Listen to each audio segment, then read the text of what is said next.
जय जय रघुवीर समर्थ। गुरुर्ब्रह्मा गुरुर्विष्णू गुरुर्देवो महेश्वरा।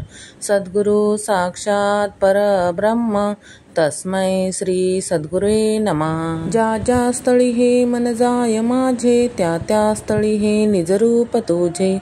मी ठेवित मस्तक ज्या ठिकाणी, तेथे तुझे सद्गुरु पाय दोन्ही। जय जय रघुवीर समर्थ। शुभं करोति कल्याणं आरोग्य धनसंपदा। शत्रुबुद्धी विनाशाय दीपज्योती नमस्तुते। दिव्या दिव्या दीपकार, कानी कुंडल मोतीहार। दिव्याला पाहून नमस्कार, देहांतील ज्ञान नाहीसे हो। ज्ञान वैराग्य सामर्थ्य व अखंड श्रीसेवा दास्य भक्ती प्राप्त हो। घरातील सर्व माणसांना उदंड आयुष्य लाभो। दिवा जळो देवापाशी, उजेड पडो सर्वांपाशी। जय जय रघुवीर समर्थ।